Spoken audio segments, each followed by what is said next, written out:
The warning alarms of the mining colony had long been silent, their red lights dead for years. But that didn't mean danger was gone. On Vesta 9, danger never left, it just learned how to hide.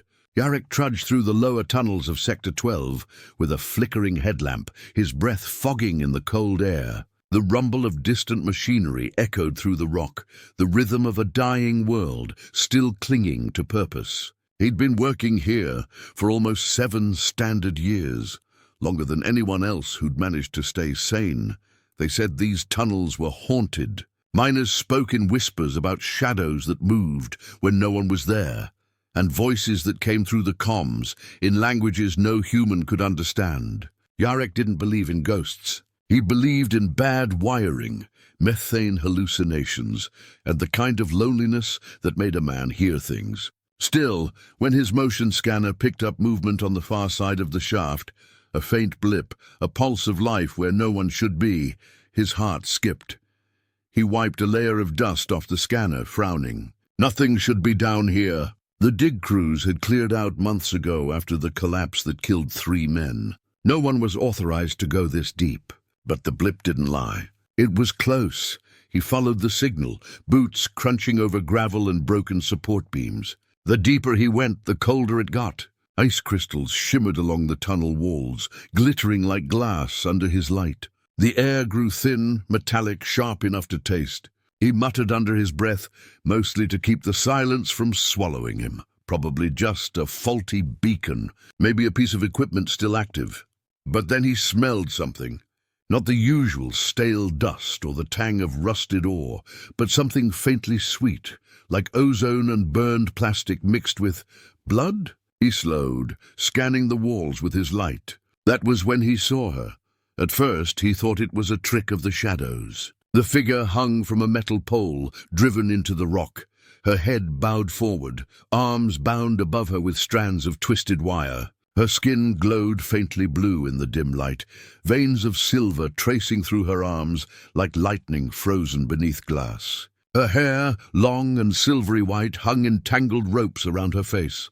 For a heartbeat, Jarek couldn't move. He'd seen a lot of things in these mines, bodies crushed by cave-ins, scavengers picking through ruins, but never anything like this.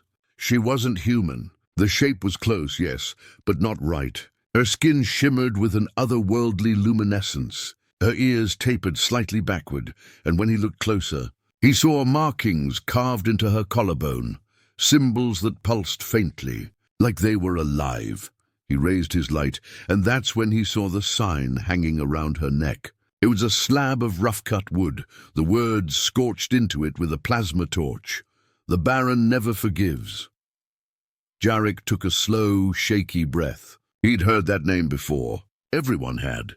The Baron was the kind of story miners told each other when the shifts got long and the lights started flickering. A ghost story, a curse. Some said he was the first prospector who struck an alien ruin deep in the core and went mad from what he found.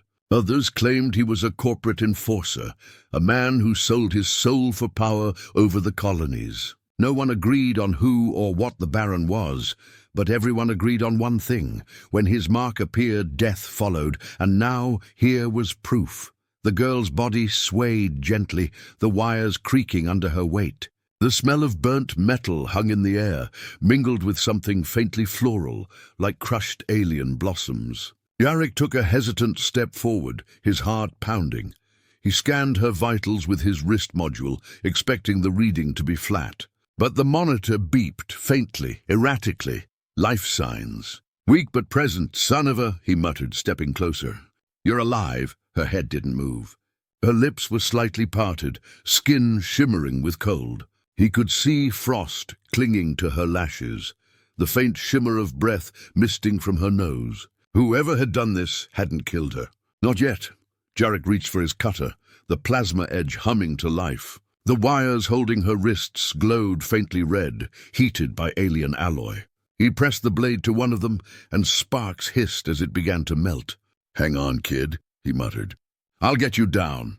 Something clanged behind him. He froze, turning sharply, light flashing across the tunnel. Nothing moved, just the scattered remains of old mining equipment, rusted carts, and the dark. But the sound had been real. A metallic scrape like claws dragging over steel.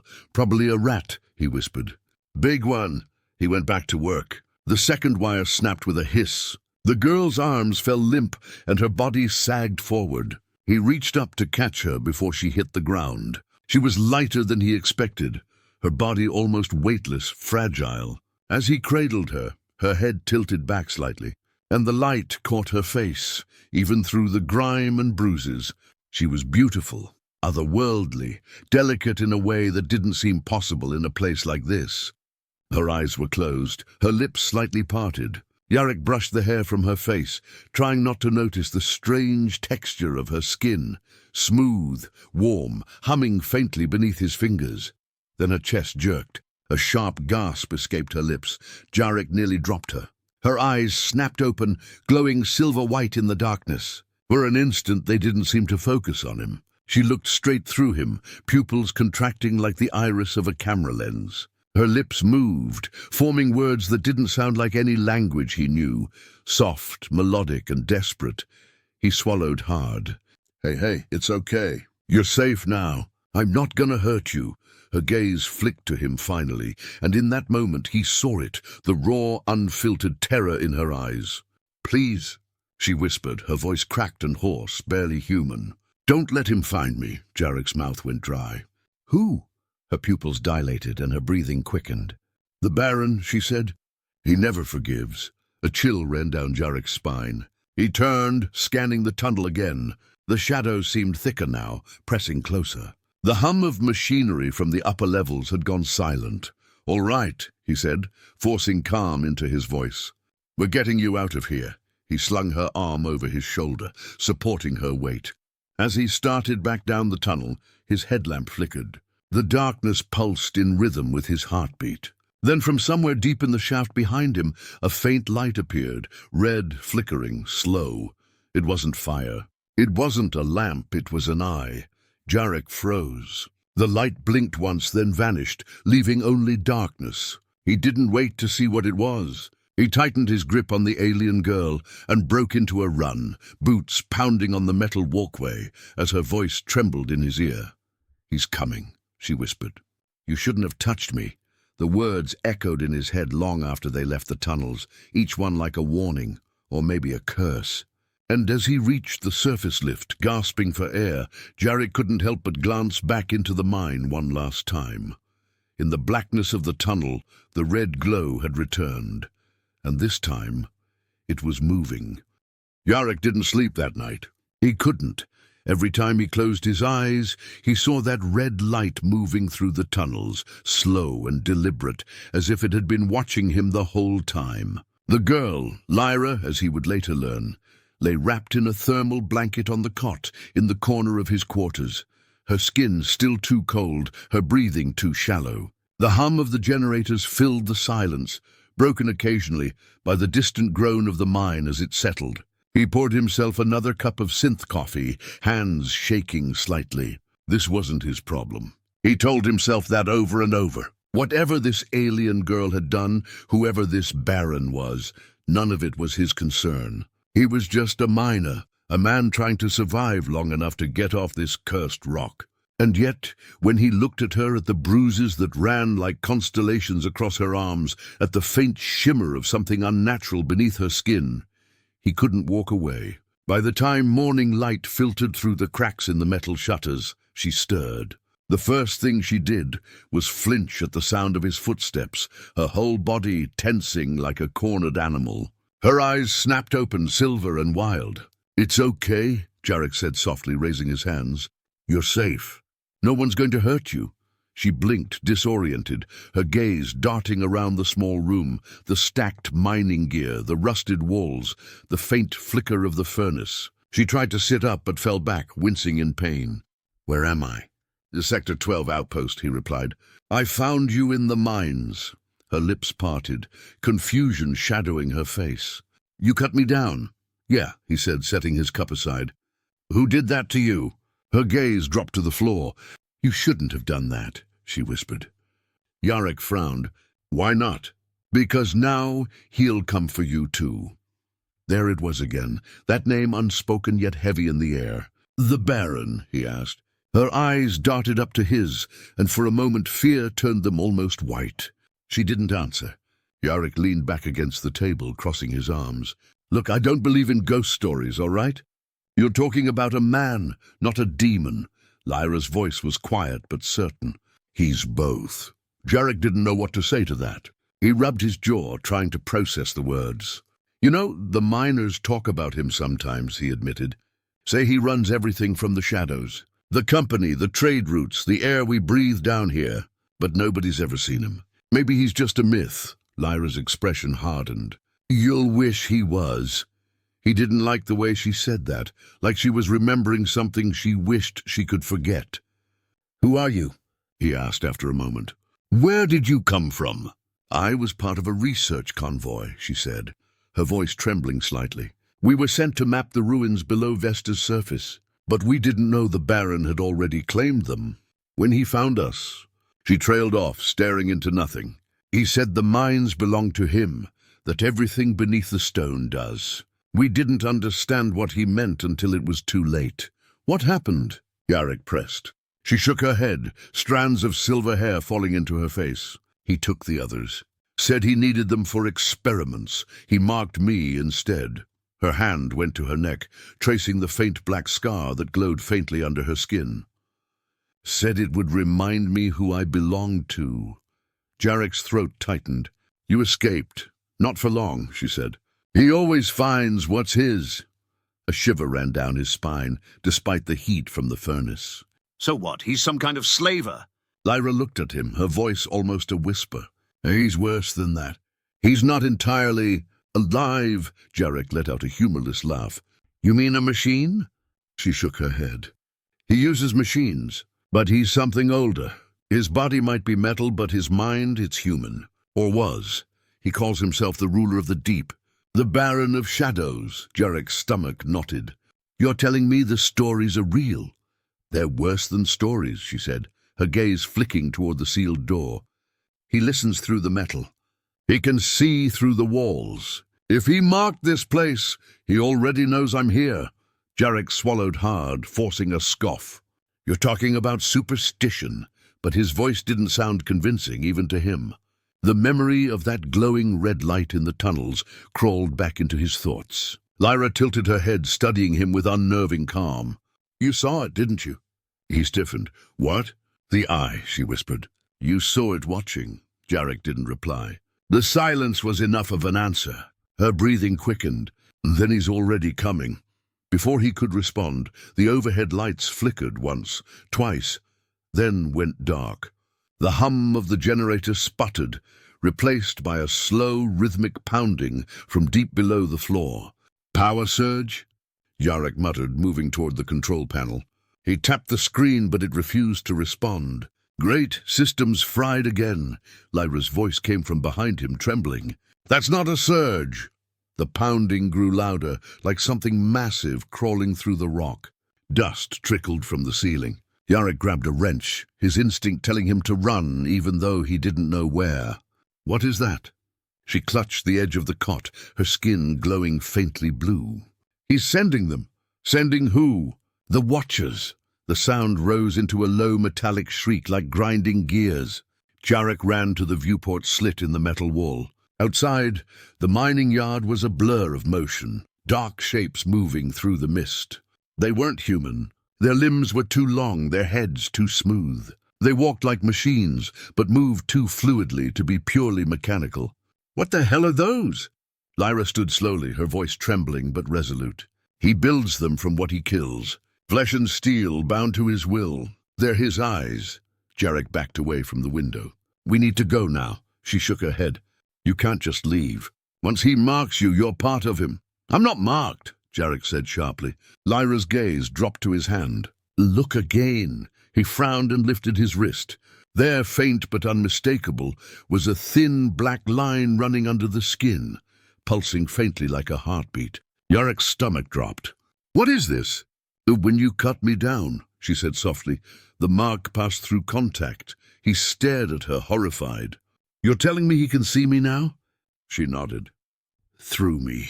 Through you, through every vein of this cursed planet. As if to confirm her words, the lights flared once more, bathing the room in an eerie red glow. From the radio on the wall, a static crackle erupted, followed by a low, distorted voice that oozed through the speakers like liquid metal. "Minor Jarek," it said, slow and deliberate. "You've taken something that belongs to me." Lyra froze, her breath catching. The sound seemed to vibrate through the walls, deep and cold, like the voice of the planet itself. Jarek's knuckles whitened around the wrench. "Who are you?" The voice chuckled, the sound like grinding steel. "I am the one who built this world from bone and iron. I'm the one you whisper about in the dark." Lyra's voice broke into a terrified whisper. "The Baron." The radio crackled again, and the voice hissed, "You can't hide her from me. I see what she sees." Then the power cut completely, plunging the room into darkness, save for one faint glow. Lyra's throat. The mark was pulsing again, and somewhere deep in the mines below, something enormous began to move. Yarek's hands shook as he slammed the hatch shut behind them, sealing the two of them inside his maintenance shelter. The heavy door hissed as the locks engaged, and for a brief moment there was silence, only the sound of his own ragged breathing and the faint, mechanical hum that seemed to come from everywhere and nowhere at once. Lyra sat slumped in the corner, her skin slick with sweat that shimmered faintly under the low emergency light. She looked small, fragile even, but her eyes burned with something sharp and desperate. Jarek leaned against the metal door, pulse still racing. "You want to tell me what the hell that was?" he demanded, his voice harsher than he intended. "Those things out there, what were they?" She didn't answer at first. Her fingers were trembling as she rubbed the faint glowing mark on her throat. "The Baron's eyes," she whispered. "They're called the Watchers. They see for him. They listen." "Yeah, well, they're dead now," Jarek muttered, moving toward the weapons locker. He grabbed his plasma cutter, slung a coil rifle over his shoulder, and checked the charge. "If they come again, they'll regret it." Lyra shook her head slowly. "You can't kill what isn't alive." Jarek stopped mid-motion, staring at her. "You mean those things don't die? They rebuild," she said quietly. "He rebuilds them. They're made from what's left of the miners he's taken. They don't need blood, just metal and pain." The words made something cold crawl up Jarek's spine. He forced a laugh that came out shaky. "You sound like you're describing a ghost story." "I told you," Lyra murmured. "The Baron isn't a ghost. He's worse." Jarek didn't reply. He checked the generator again, making sure the power conduits were stable. The lights flickered once, casting long shadows across the cramped room. Lyra's silver eyes caught the light like mirrors, reflecting him back in 100 fragments. He tried to focus on something practical. "If he's using the mark to track you, we need to get it off." She looked at him, startled. "You don't understand. The mark isn't ink or metal. It's inside me. It's in my blood." "Then we'll burn it out," he said firmly. "Plasma, maybe." "A clean cut." Her face went pale. "If you do that, you'll kill me," Jarek sighed, dragging a hand down his face. He'd seen a lot of strange things in his life, collapses, radiation burns, men crushed under tons of rock, but nothing like this. Nothing that made him feel so completely powerless. He lowered himself onto the chair opposite her. "Start from the beginning," he said quietly. "Tell me what happened down there. What's the Baron want with you?" She hesitated, her gaze flickering toward the metal walls as if she feared they were listening.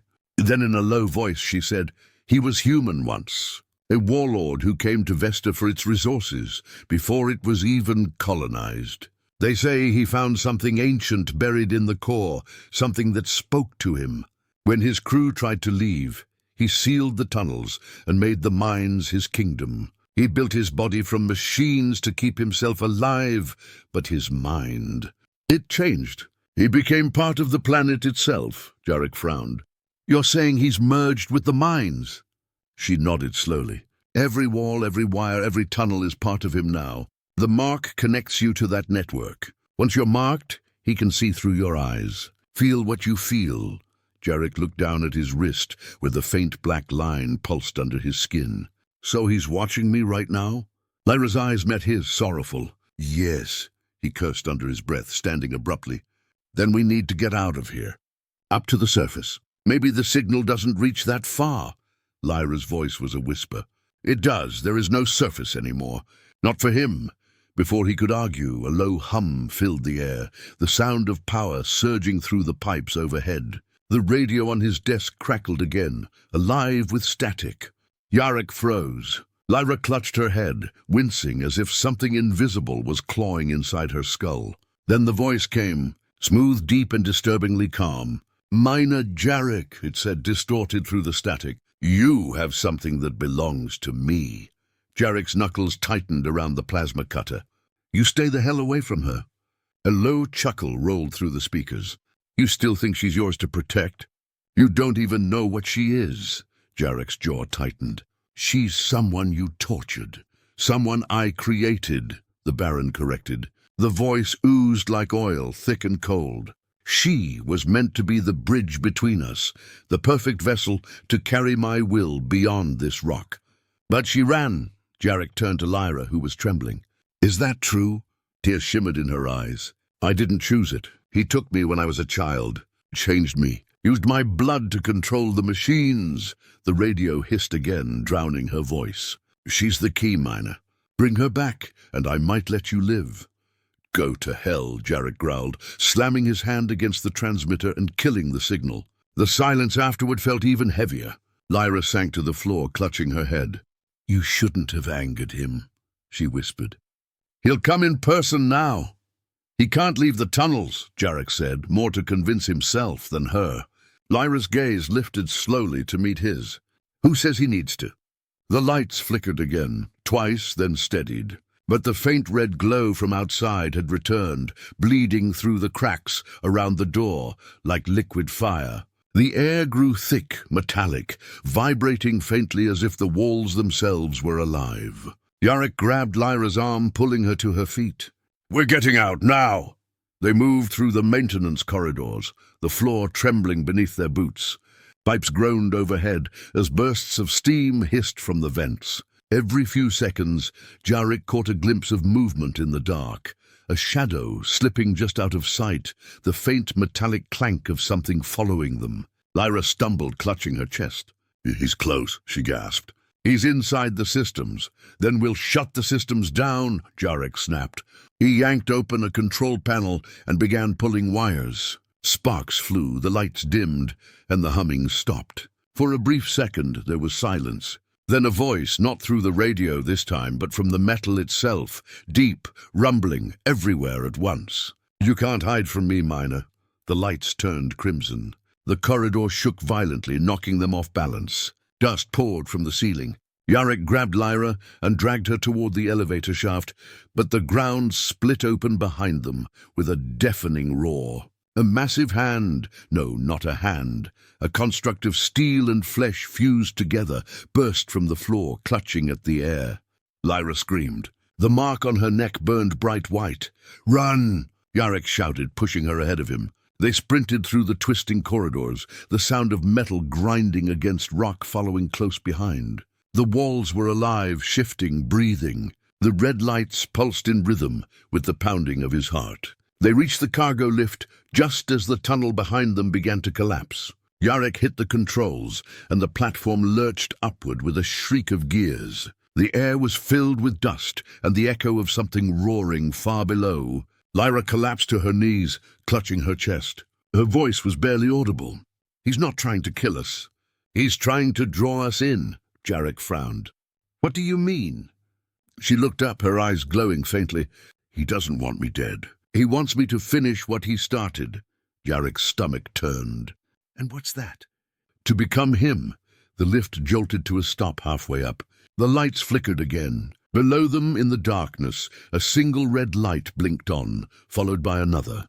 Then another, hundreds of eyes opening in the dark. Jarek tightened his grip on the plasma cutter, his voice low and steady. "Then we finish this before he does."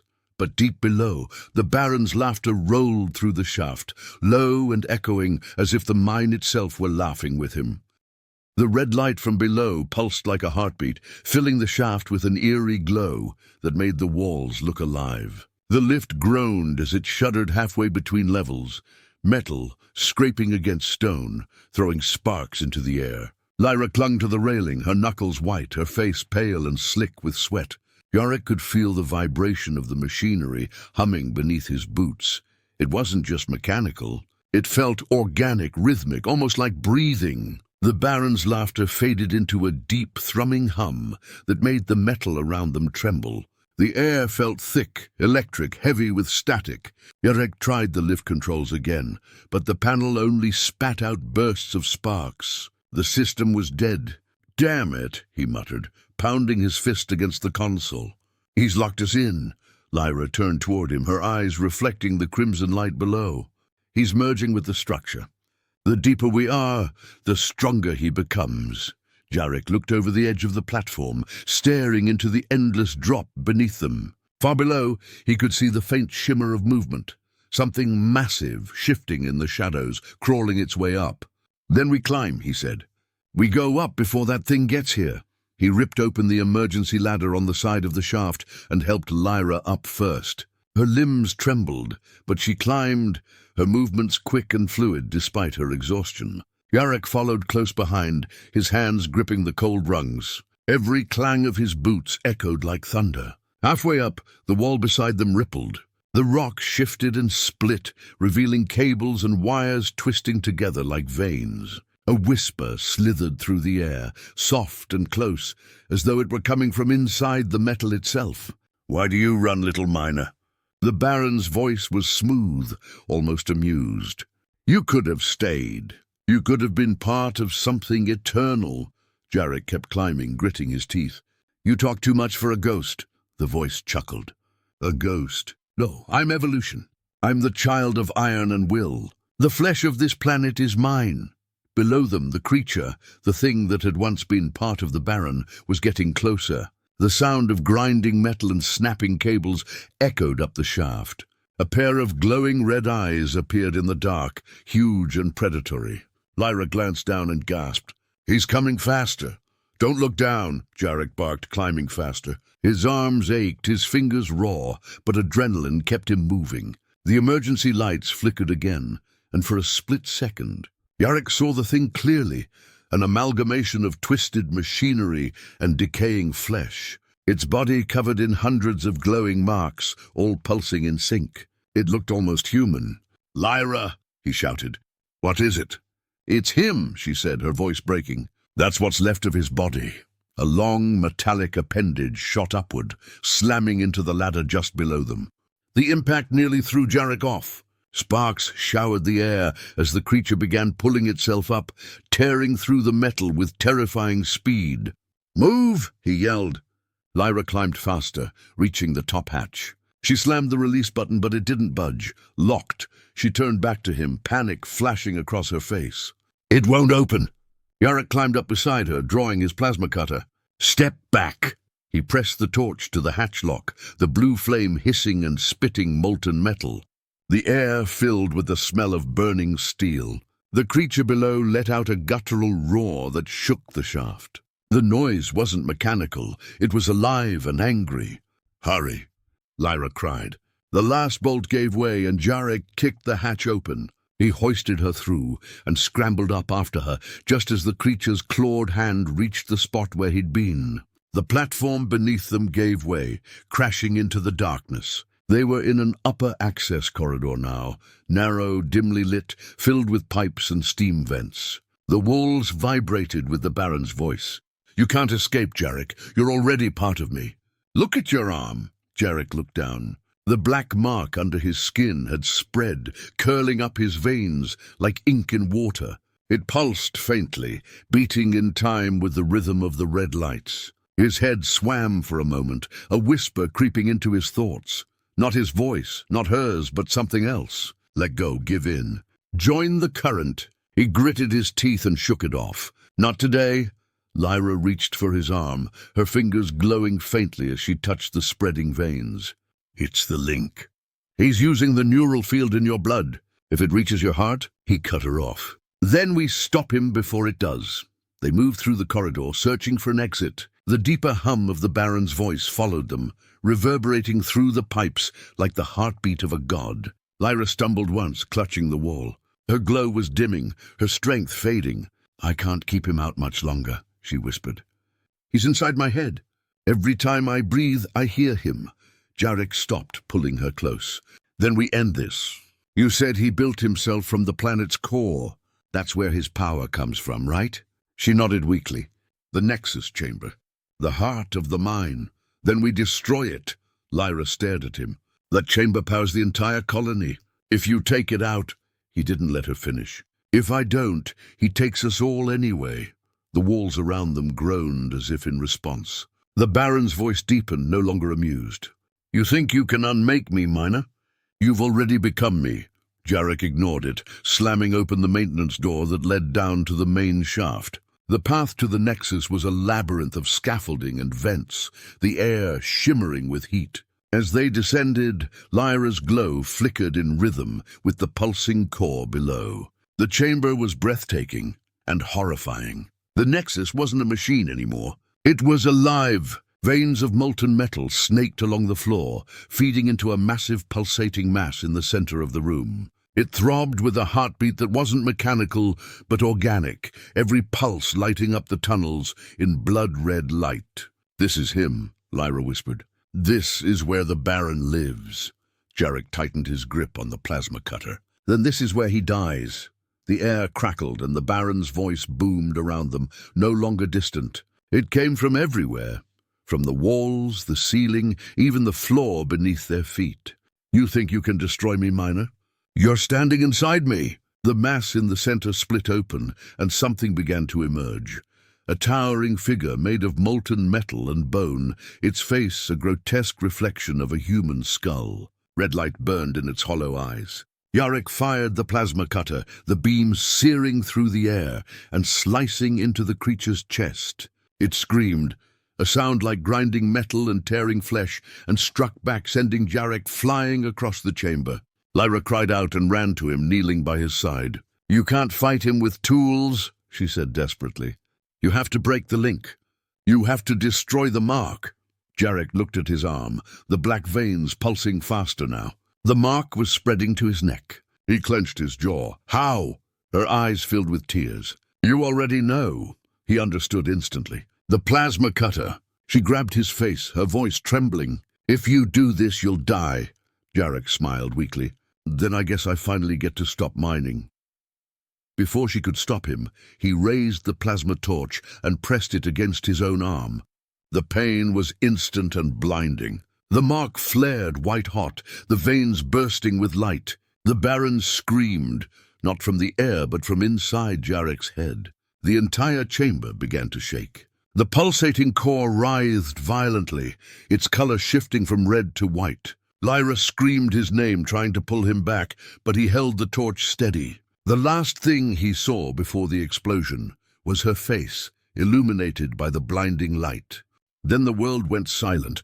When the dust settled hours later, the mines were still. The hum was gone. The red glow had died. Lyra stood among the ruins, her body trembling, her silver eyes filled with tears. In the center of the crater, where the Nexus had been, lay Jarek's helmet, burned, half-melted, but beside it the faint outline of a human figure glowing softly in the stone. She knelt, touching the glowing mark with trembling fingers. For the first time since she'd met him, there was peace in the mines. The Baron was gone, and in the quiet deep beneath the earth, she could almost swear she heard Jarek's voice whisper, "Keep digging toward the light."